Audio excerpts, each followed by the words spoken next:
Good morning, folks, and welcome this morning to our presentation from Sachs Cannabis Advisors. We're going to talk to you about navigating through the application process with a little bit of a focus on retail, and we're going to go over the agenda in a minute. But before we do, 420 Connect.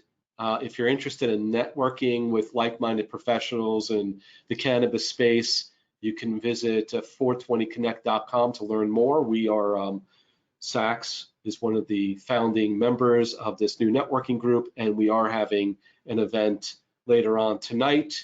You have to register for the event, you have to pay for it. So if you're interested in coming, I suggest you do it immediately after this webinar.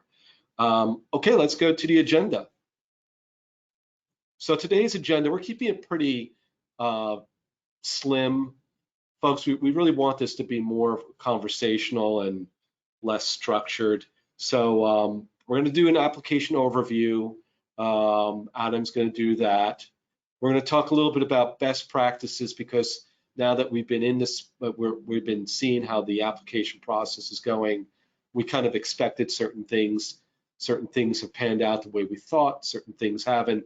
We want to spend a little bit of time about some best practices that you should be focusing on. And also, we want to talk to you about the challenges. There are some wonderful challenges out there, which I expect to get even more challenging. So just to kind of expect the unexpected, and then Q&A. So you'll see that we will be accepting questions towards the end.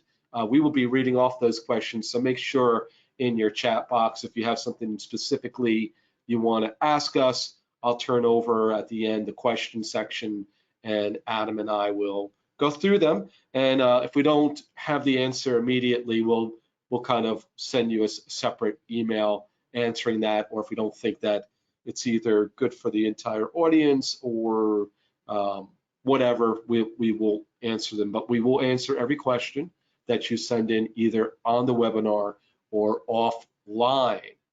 Okay, who's actually speaking today? Oh, it's us. We are the in-house experts. Todd Polinak, Adam Holzberg, and you can see there are beautiful pictures. So we're going to be basically spending most of the time on our pictures.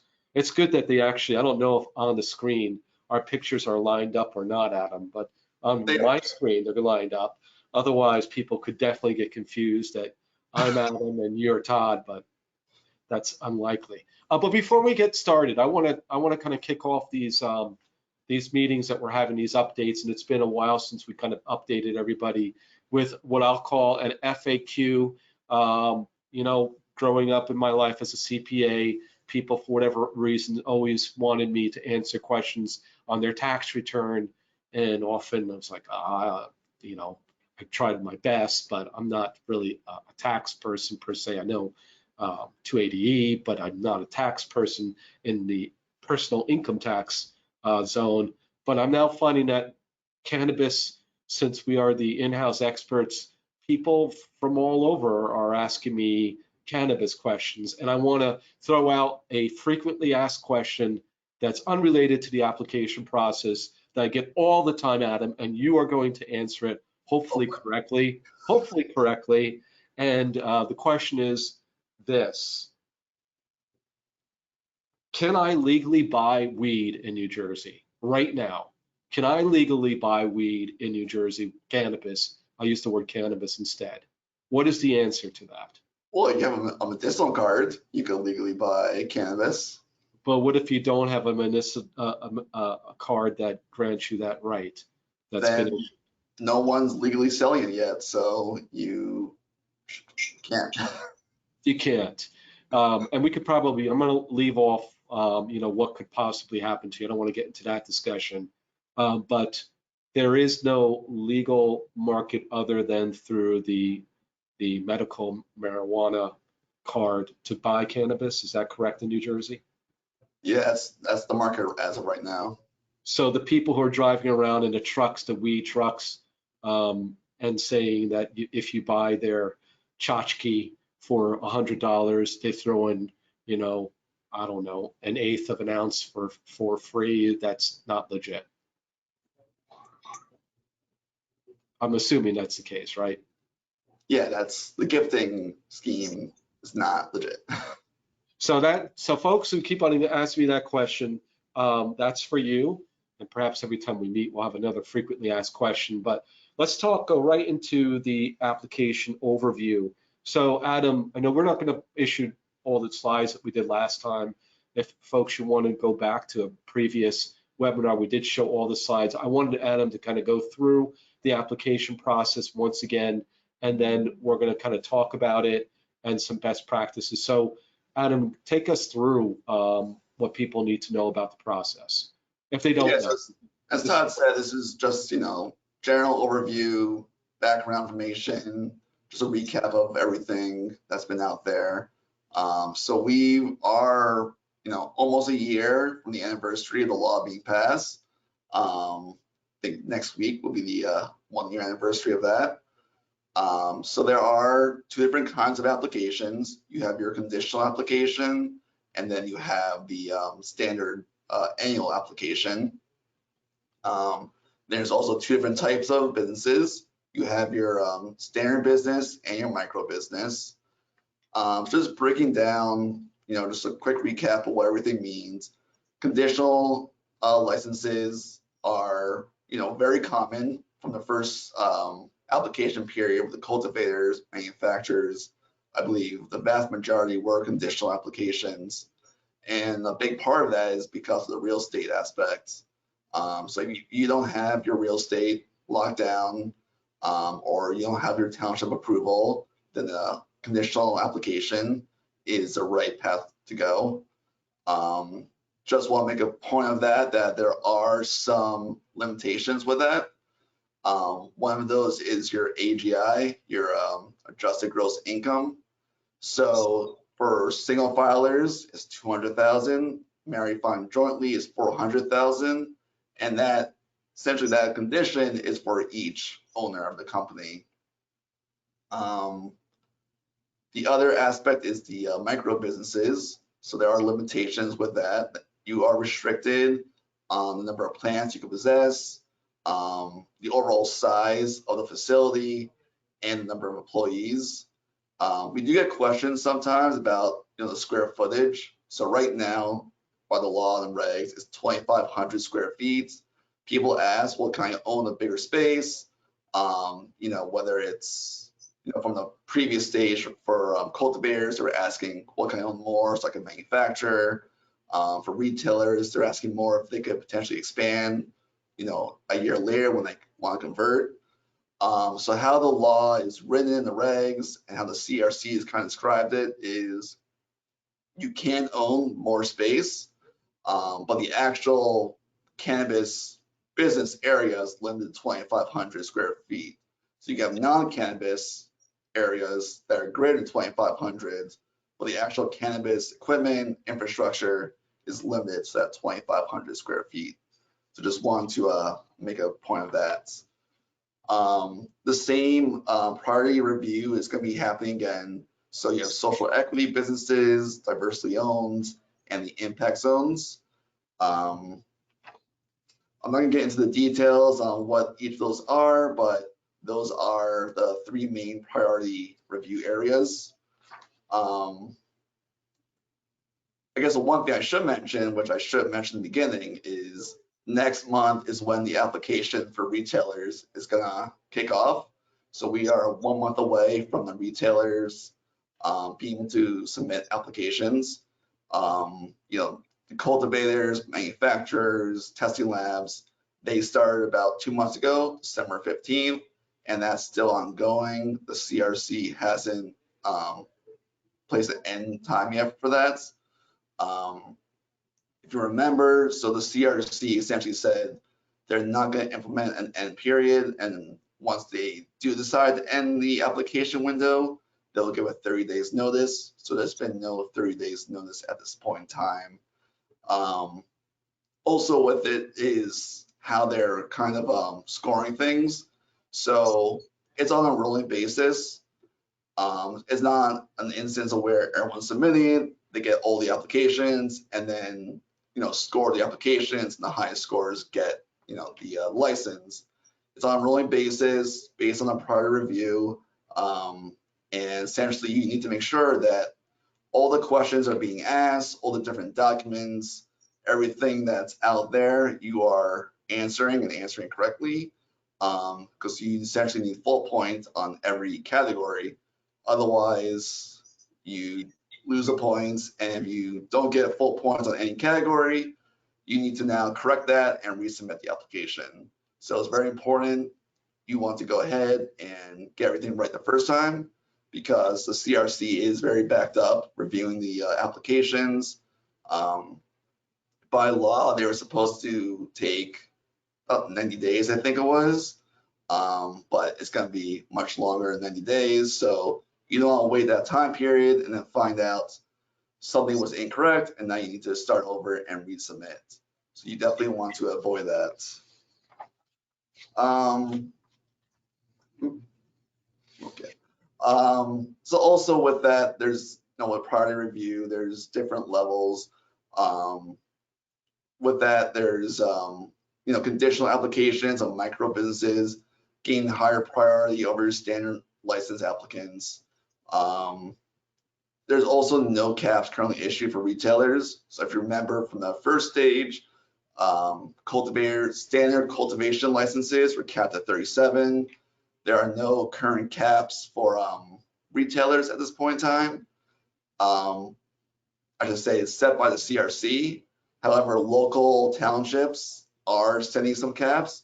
Some are more open-ended, but others are definitely restricted the number of retailers or other cannabis operators in their town, and determining where those limitations are even further. So some towns are even breaking up even further the number of operators and say, all right, in this part of town, it's limited to this number, then this number in this part, and so on. So there are a lot of limitations. So the towns you're interested in, if you haven't already gotten the real estate and gotten township approval, you definitely want to be careful and make sure that you're in compliance with everything for the local townships, because they do have a lot of power in this application, and they can definitely make or break things. So you definitely want to make sure you're playing ball with your local township. So that's kind of just a general overview of everything. So just gonna move gears now to kind of what's the best practices when you're going through the application. So one thing that that's definitely important is, I know a lot of people out there are hiring application writers to go through and help complete the application for them. But even with that, you should still be familiar with everything that's required to be in the application, all the various SOPs, and for retailers there are quite a bit, and just everything in general that's needed. There's a lot of information that needs to be put into the SOPs, and being familiar with yourself is a way for you to review everything that's being done. Ultimately, it's going to be, if it's not correct, it's going to fall on you in the end. You're paying for the money, you're paying for the license fees, and if something's not correct, then you're the one that's going to lose out on the license application. So you definitely want to be familiar. You don't need to be an expert, but you definitely want to have a general sense of what's needed in those SOPs, and just making sure that in general it's meeting those expectations. You also want to make sure that, so for each of the categories, there are some subparts in there. So you want to make sure each of those aspects, components of that category are being answered. Because when the CRC is looking at these applications and they're scoring them, they're going to be essentially looking at the notice, they're looking at the regulations, they're looking at the law, and they're making sure that everything that's in there is also in your SOP that's being submitted. So for instance, if you're doing the record keeping SOP, you will want to go look into the law. There's a whole general area for record keeping in there. And then there's also other sections that kind of go even further for specific cannabis operators for record keeping. So you want to make sure in your SOP that you're including that information and you're answering what they're looking for, because that is how they're going to be scoring things. You also want to give yourself plenty of time to put all the information together. I know we're a month away, so things are starting to get a little close. But if you're, let's say, going for a diversity-owned business, say a woman-owned, and you need to get that certificate from the state, that does take time to get. If you're looking for township approval or zoning board approval, that also takes time. You have to wait for the meeting to occur, get the approval. This isn't a quick process. The townships do move not at the speed you want, they move at their own speeds. So you definitely need to make sure and give yourself enough time, especially on aspects that are dependent on other governing bodies, where you can get everything put together. If you don't submit on 315, it's not necessarily the end of the world. Like I mentioned before, there's no cap right now for retailers. So it takes you a little bit longer, but you have the approval from the town, you have the real estate, and then you submit maybe, let's say, a week later. You're probably better off doing that way than trying to force it on 315. You also want to make sure you're compliant with the application type you're going for. The CRC is going to be checking that. I mentioned earlier about conditional applications. You have those AGI limits. So you want to make sure if you're going for conditional application that you're within that limitation. If you're going for social equity application or diversity owned or impact zone, that you're hitting those compliance considerations. Otherwise, that could disqualify you from the process. Another key thing that as we are accountants, this is the area that's in our wheelhouse, is the budgeting process, the financial plan, the business plan. I've seen some where it's not that realistic, I'll put.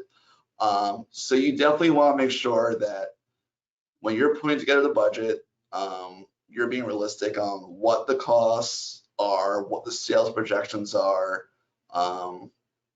because that is gonna help determine how much capital you need up front, which is quite important. And also that is an area CRC is looking at, making sure you have the capital to make sure your company is successful. So you want to be realistic. It's better to err on the side of caution, be more conservative than be overly optimistic with your projections. Just remember, when you do projections, there are a lot of estimates, assumptions, and you just want to make sure that those assumptions and estimates have the best information to support. And then just knowing that, as things move forward and progress, there will be changes, but you want to at least start knowing that you have some solid footing as you move forward.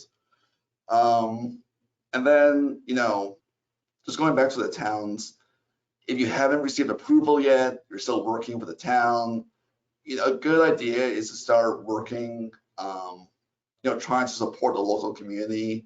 That could definitely help your application if it's still pending with the township.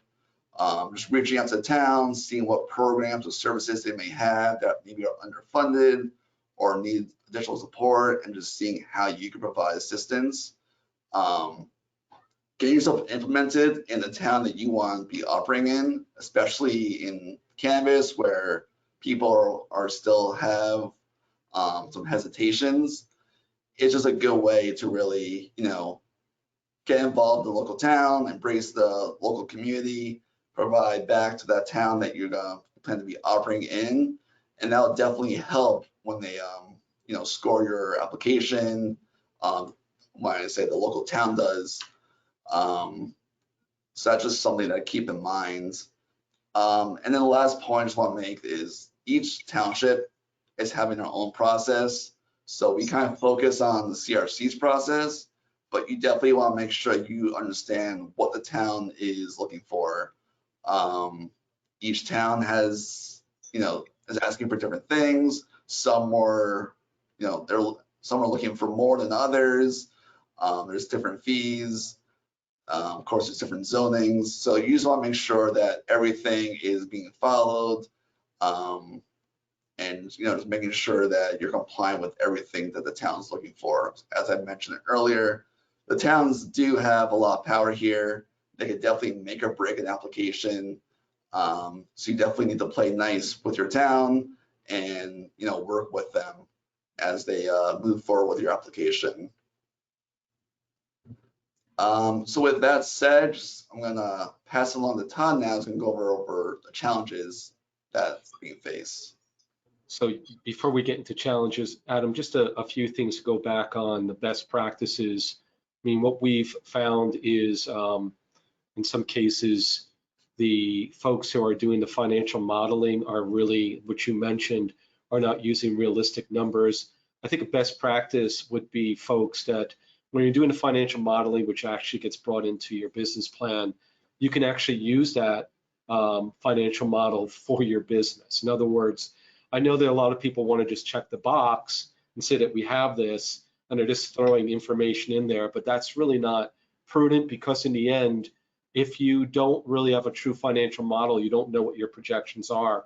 Even if you get the license, you're going to probably fail as a business if you haven't really prepared in advance. And one of the things that you'll hear from us, we'll be talking a lot about this going forward, is sustainability. I mean, I don't remember, do you remember the statistic, Adam, the number of businesses that fail every year? Someone could probably chat it into, was it 90% or is it something like that? It's a lot. It's a lot, but I think the statistics for cannabis companies failing within the first couple of years is even higher. And we are going into, yes, it's an industry that's been out west, but what it's going to look like here on the East Coast, we know some, but each state is going to be different. We're talking about New Jersey. New Jersey is definitely unique. I think it's good for you to use some resources from other states, but ultimately, Adam, wouldn't you agree that New Jersey is a kind of a different type of state than, say, Colorado or California, in the sense that they politically, how we operate are a little bit different than some other states? Oh yeah, definitely. I mean, and definitely politically, we're very different from the West Coast states. Right. We're especially very big proponents of home rule. Yep. That's why we have, you know, over 600, or I think about 600 municipalities. So I mean, you know, we are very different, and New Jersey, we kind of embrace that here. So it's New Jersey and you, perfect together, I think was the slogan. So one of the things I just wanted to kind of recap too on best practices is make sure you have a team that, you know, understands cannabis, but also understands a little bit of the workings of New Jersey. So, and I can't emphasize enough Adam's suggestion that you really yourself are involved in the whole process and understand what's going on, even to the level of you don't have to read all the SOPs verbatim, but it's good if you have a good understanding of what's in the SOPs and the regs, because it's all on you in the end. If you're flying blind, it's good to trust people, but if you're completely flying blind, I suggest that you take it off of autopilot and get in the seat and be part of the process as well. Get the right folks to help you. The application writers have been great. Attorneys are great. Obviously, we're part of the whole process. Adam, are we great? Can we say that, or is that being too proud? I feel like I'm not biased saying that we're great. Okay. But the point is that everyone plays a part, and we need to all be part of the same team. So we still are doing, we still have capacity to do the financial modeling and help on the business plans. But obviously, as we're moving closer and closer to that March 15th deadline, you know, things are just really busy. And like Adam said too, I think March 15th is the point in which you can start applying for retail, but it's probably better to make sure you have all your ducks in order than to rush it. So I agree with your point on that too. So let's talk a little bit about some challenges. But before we go to the challenges, just for perspective, and I got this from the last town hall meeting, that was the committee meeting that was put out by CRC on January 27th. So as of that point in time, and I know these numbers are old, but just for perspective, at that time, there was 336 total applications in the pipeline. I'm sure there's more now. There was 1,800 user accounts established, and out of the 336 total applications, 87% were conditional and 13% were annual. So you could see that most people, and this is relating to back on December 15th for the cultivators, the manufacturers, and the testing labs, where things are falling. And the breakdown at that point was about 63% or 62.9% was cultivation, 33.23% manufacturing, and 0.9% testing labs. So not that many people are going for the testing labs, which I think is interesting. Perhaps we're going to have a problem with that going forward. There's not enough testing labs, but that's kind of some of the stats that are happening. I don't know if anyone on the call knows that someone's been from that particular round, the December 15th round, have been notified that they've received, approval. I'd like to hear about it. Adam, you don't know of anyone who's gotten the approval so far, and I know that there's been complaints. Folks have been going to the CRC saying, my landlord wants me to sign the lease, so what's up? Can you please tell us when you're going to give us the approval? You can't really push to CRC. I think we all know that. And with as many applications that came in and that will be coming in, they said they're going to try to do the 90 days. We'll see if they're able to do it. Because theoretically, if they do the 90 days, if I'm correct in my math, on March 15th, that'll be 90 days. Correct, Adam? Yeah. So when they're ready to accept the new applications, the 90 days will be over. So let's talk about some challenges. I think Adam highlighted the #1 challenge, and that's the municipalities. So yes, you have the issue, folks, of many municipalities opted out, and now some are opting in. But with the regulations, pretty much what has been done was that a lot of power has been given to the municipalities. In fact, I think the rule reads that the municipalities will determine which classes of cannabis are allowed in their jurisdiction, how many of each class. They'll regulate the location and hours of operation for cannabis businesses, except for the times of operation for those that are delivery companies, that they can establish local regs.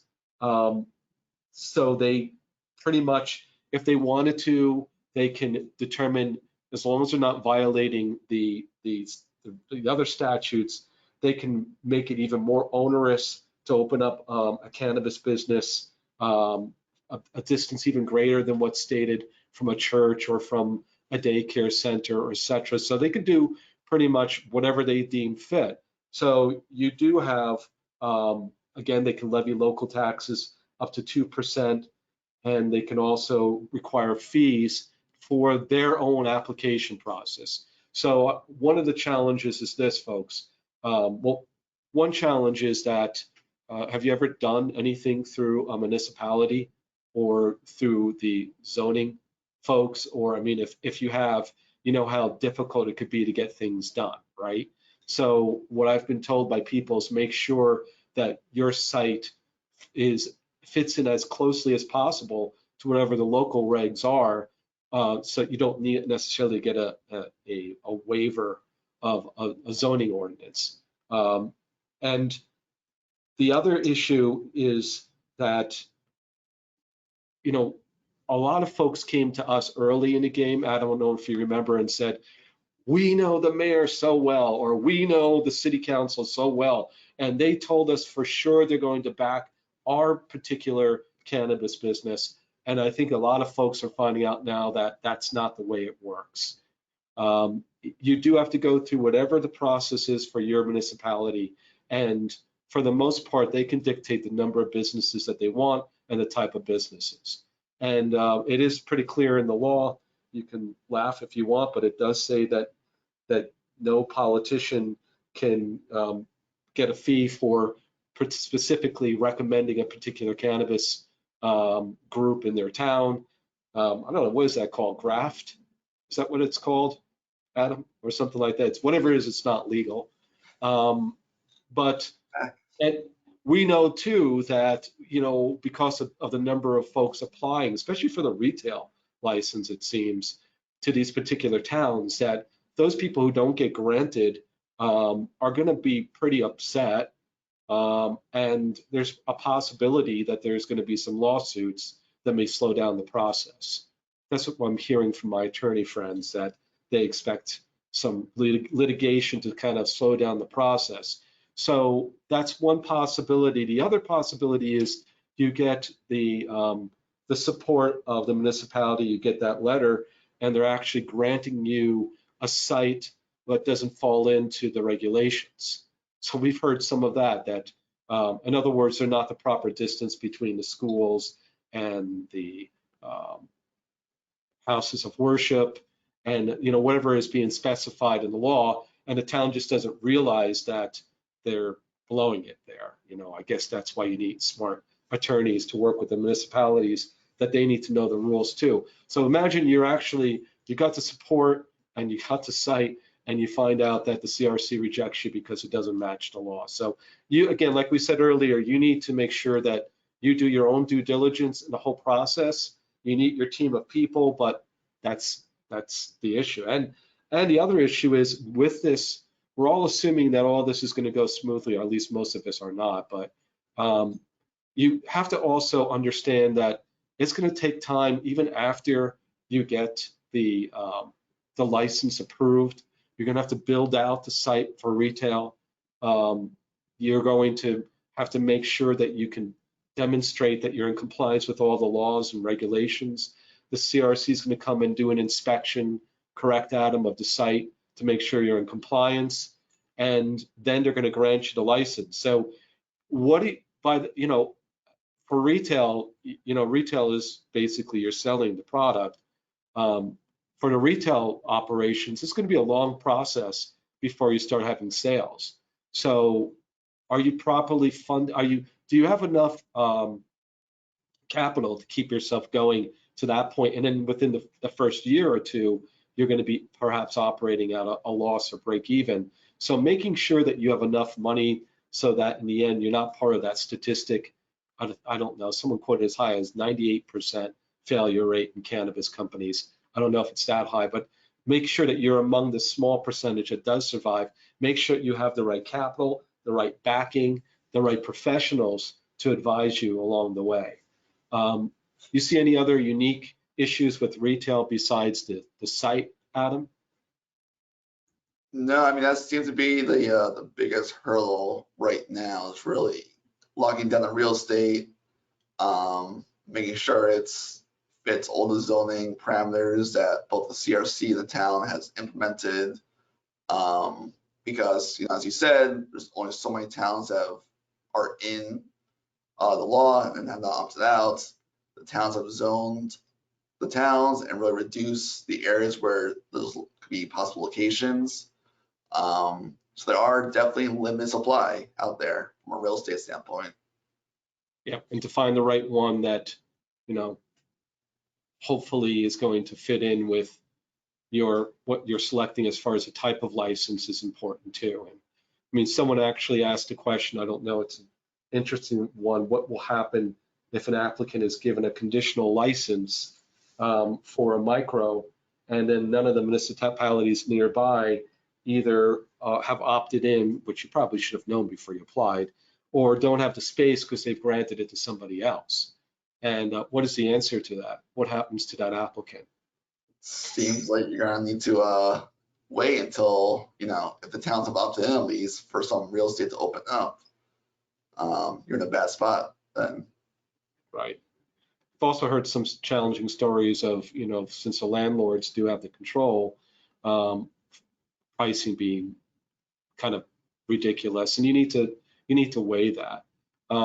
One of the things that I'd like to speak about in maybe a future webinar, Adam, is this whole idea of, once you do get the license and you build everything out, how do you build the brand? I mean, if you think this through, retail is definitely going to be retail, like retail, right? I mean, people are going to come to your store because they want to buy a particular product. And right now, I know because of the limitation, there's not going to be retail store in every corner, and unlikely it ever will be, but still, unless there's really large gaps between the cities, what would cause someone to go to one dispensary over another, especially if they have the choice? So branding is going to be very important. And have you really built that into your budget? Do you really even have the right people on your team right now to be able to advise on that in the future? What's your thoughts on that? Yeah, no, definitely. I mean, you know, for the first couple of years, from a retailer standpoint, you're only able to sell. You can't also, you know, cultivate and then sell your own product. So you're dependent on the relationships you create with the cultivators and manufacturers. So got the branding standpoint of branding your location, your store, so the local population is aware of it. And also just making sure that your product is high quality so people want to come and keep coming. It's also very important to build those relationships with the cultivators. So I'm just reading through some of the questions, Adam, because I want to kind of get to that and then wrap this up, because we want to always keep these somewhat within a certain number of minutes. Do we know when the Class 6 delivery service is going to open? Did they announce that yet? They haven't announced anything about that. I believe we're still waiting for the rules for wholesalers, distributors, and delivery. However, if you go for a Class 5 retailer license, you are able to deliver as well. So if you have the retailer license, you can also do delivery. You don't also need a Class 6 delivery license. If you're just going for the Class 6 license, then they haven't issued a date yet for that. Someone is asking, we could probably send this out. Is there a concise listing of municipalities and a place to locate the various requirements of the municipalities? So we'll try to get something out to the list of people on that.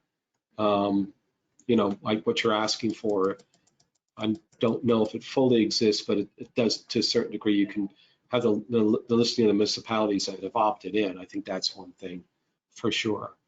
Yeah, I mean, with that, I know you have a number of real estate brokers out there who have kind of created their own lists and kind of have each town and how it's been zoned and which areas of town are zoned for cannabis. So I know a lot of brokers have those lists readily available. Can you, Adam, maybe cover what were the 3 priority review areas for the applications? So there's social equity, diversity owned, and impact zone businesses. You know, just going quickly over social equity. It's a either or, so there's some economic limitations or, you know, prior drug convictions. Diversity owned, it's either minority owned, women owned, or veteran owned. And then impact zones based on where you're located. If you're in one of the sites, I should say one of the towns listed by the CRC as an impact zone, you do a prior review, or if you employ your retail store by residents of the impact zone, that will also give you a priority review. Outside of that, conditional licenses have high priority, and micro business has a higher priority than your standard license. Got it. Here's a question. Well, someone raised a question outside of friends, families, seed funding. Are there other cannabis VCs or private equity firms that you've worked with and recommend? That's one we'll take offline instead of actually specifying. You know, understand that there are a lot of folks out there looking to make investments in the cannabis space, and there are a lot of folks obviously interested in New Jersey and in New York. But I'll take that offline to whoever sent that to me.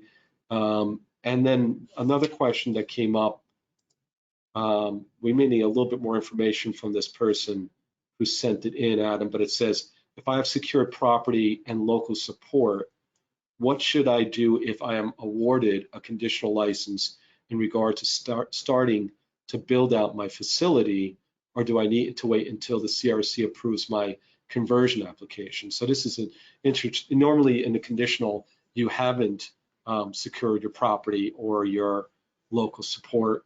That's usually why you'd go conditional. This is apparently someone who actually did get the support, but they applied for the conditional. Should they wait to build out their facility to get the conversion application? I mean, that's really a choice. I mean, you're always taking a risk by not waiting that something could happen. When you do the conversion, you have to provide everything else that wasn't already provided. So it's quite a bit of information. So there's nothing saying that you can't start retrofitting and doing the build outs. You're just taking that risk that there could be some sort of hold up, delays, pushback on the conversion. That's really it. So do you want to take the risk or not? Someone asked the question, I'm applying for a micro license. Can I deliver products too?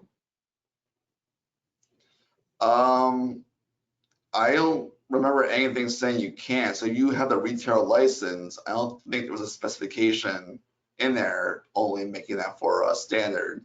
I believe standard or micro, if you have a retail license, you can also deliver.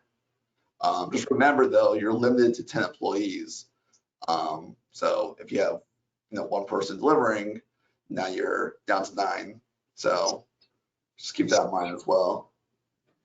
And I guess the other one is just so to make the point here, do certified women-owned businesses get extra points or special considerations? It's just a priority review. So if someone doesn't have, let's say, diversity-owned business, and you are a women-owned, certified women-owned business, then your application will be scored first. When they do the final inspection, they will look at your business first. So you have essentially you just cut the line, essentially more or less, get to the top of the list, and get scored earlier on, and potentially also get your license and be able to open up much earlier on as well. So that's essentially the benefit. So what's interesting too, just to add to that, it seems like with the stats that I had read back in the January meeting, the January 27th meeting, that very, very few people were in that general pool where they didn't fall into one of those special consideration categories. So I guess at this point, it's almost like if you don't have meet one of those special consideration categories, you certainly will be at the very bottom of the list, because it seems like everyone's going for the same priority specialization. Yeah, a lot of people, let's say it's 2 guys, for instance, going through the license. We've been seeing a lot. They put the companies, on the name of their wife or the wives, get the certification, and now it's a women-owned business. So that's kind of how people are getting around the different, limitations on the priority review. Okay, so I want to kind of, but it doesn't hurt to be a certified woman-owned business. No. Put on your application that you do business with a certified woman-owned business. So I think that that's a great point, is that it doesn't hurt to be certified woman-owned business. In fact, just even going forward and putting yourself out to the community, I think that that's going to be important. So that's, yeah, that's good. So Adam, I just want to kind of close this out with a few last thoughts. Maybe we can go to the next slide. I think that's the slide that says, thank you, yes. So, okay, this is something that if you haven't done this already, feel free to download our budget and forecasting guide for cannabis businesses. If you type in that link, you should be able to get it. And we are going to be having more of these webinars. We're kind of going to change the title a little bit.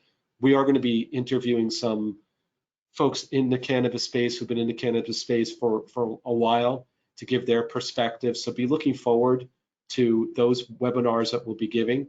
And also we'll be interviewing people on the local front to tell us about New Jersey and New York. So we're open for business, guys. If you need our help, if you have any specific questions, you saw the email address, and obviously you know Sachs. Sachs Cannabis Advisors is the group that we represent.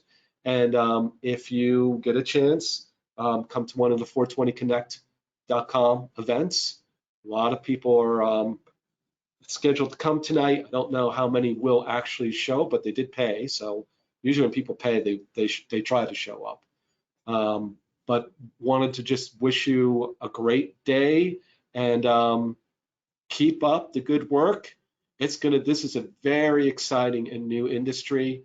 And I don't think we really know what the full challenges are going to be until we get through it. So surround yourself with the right people, pay the little bit of money that's needed so that you can get your group or somehow collaborate with other people who are doing this, because we all need each other as we're going through this. We need to be connected. So with that, I'm just going to say thank you, Adam. Any final thank yous? No, yeah, no. Thank you for everyone, for attending. If you have any questions and maybe you didn't think about right now, you can definitely go on our website, sacsllp.com. We should have a contact form on there. We also had I believe our information previously shown up. So definitely reach out anytime if you have any questions, and we'll do our best to help you. And the folks will get, because this is the other #1 question people ask, if you did sign up for the webinar, you will get a link to it, so you can listen to it once again. If there's anything specifically that we didn't cover that you'd want to hear us address, just send us an email and we'll address it to you one-on-one. Looking to collaborate and keep this all going. Very excited about it. So guys, have a great day. It's going to be a nice day on February 15th. Clear skies, very cold, but still very beautiful outside. So take care, folks. Take care.